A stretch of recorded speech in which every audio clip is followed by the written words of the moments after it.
Hey everybody, it's Kevin from 3D Printed Props, and in this month, the month of October, we are going to be doing nothing but horror and spooky, scary related props. The first one being the hand from Talk to Me.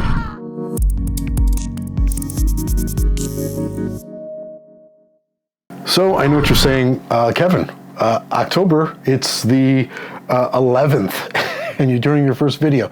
I wanted to have one out the first week and the second week, but it's been crazy here. A lot of construction was going on in the house, making it almost impossible to do any recording. My wife got COVID. It's been in October. So I'm finally able to get some videos out and get some things done. Thankfully, she's fine, she's okay. And the house looks great. So I'm kind of happy with that. So that's right. Now I can do the video here, finish this thing up. I just finished this actually last night. I started watching this movie and then I kind of got off track and wasn't able to finish it. So far, I'm loving it. And I wanted to do this prop because it's just so simple, but so creepy that I had to take a crack at it. And the other thing I love about it is, yes, it's 3D modeled and printed, but the only time it really shines is when you put the work in. And you look at the writing and you do the writing and you weather it just right.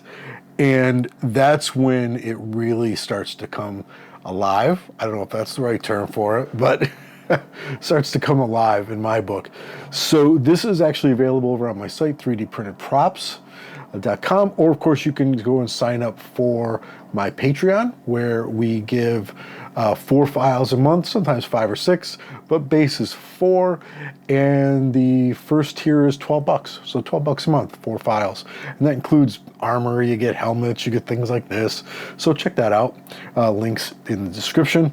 So I'm gonna show you how I went about prepping this, and references I used, and what I used to sort of write on it and seal it, and how I mounted it onto this base. I wanted it to look sort of like almost a museum piece. Like this was found, like somebody would have this, like it would be in the Conjuring universe in their basement, so no one could get a hold of it. All right, guys, let's go ahead behind the fake wall, and we'll show you how I put this thing together and how I finished it. Okay, so I printed this on my Peopoly Forge, and I am really, really starting to love that thing. Great detail, super fast. I'm going to paint it with this base coat. I've already given it a prime of the sandable primer. Links down below for everything I used. And this is one of my favorite unbleached titanium whites.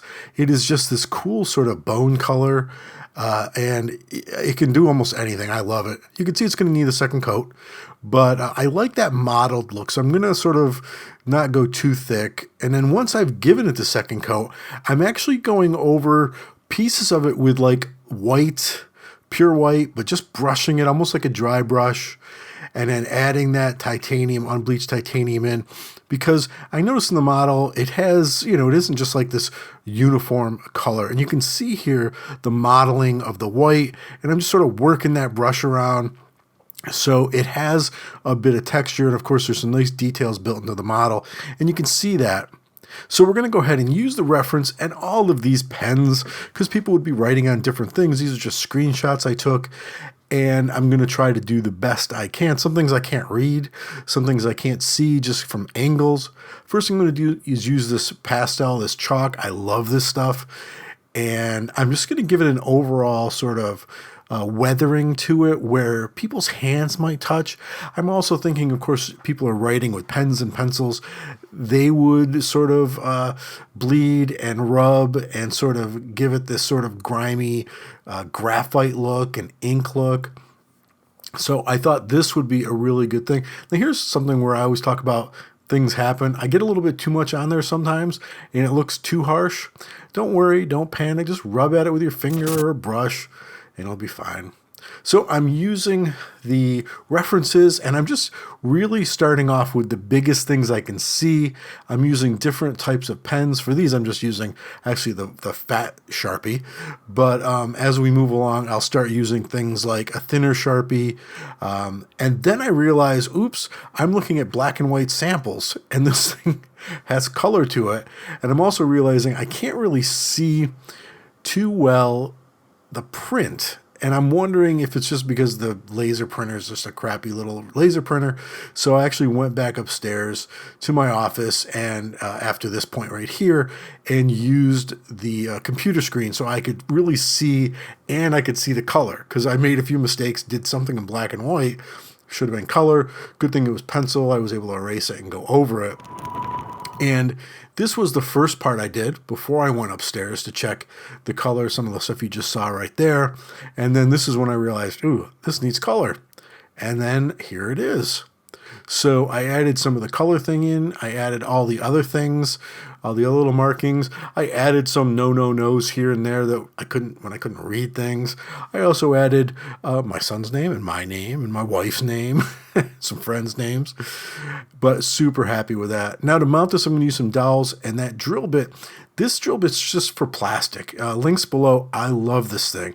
It doesn't catch, it doesn't bite. This is sped up 200%, so I am taking this really pretty slow, but for resin, these plastic bits are amazing. And then I just go ahead and cut the dowel into a couple little pieces. And then this is a little trick where you can just put some ink on the bottom of where you're going to have it, and then I sort of rub it on the base. And this is just something I got at Lowe's and threw some poly on, and now you can see it puts the little green dots where I need to drill. And then once these things are all drilled up, I just grab some hot glue and squeeze it in there just so it'll hold it well. Now it's the dowels are held to the hand with super glue and hot glue, and there it goes. It's right on there, and I love how it looks like it's sort of hovering above it. That's what I was shooting for, and I am super happy with this.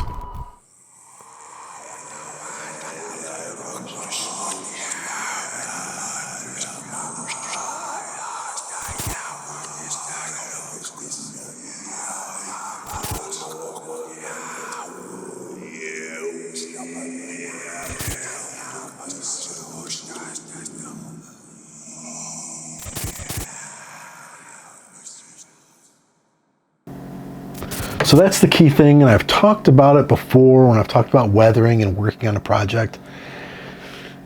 There was a point in this I wasn't sure, I didn't know if I was happy with how it was looking, and it just means it's not done. It just means you've got to sort of finesse it a little bit more, add a little bit more schmutz on it, a little bit more grime if that's what it needs, or shine it if it needs to be shiny.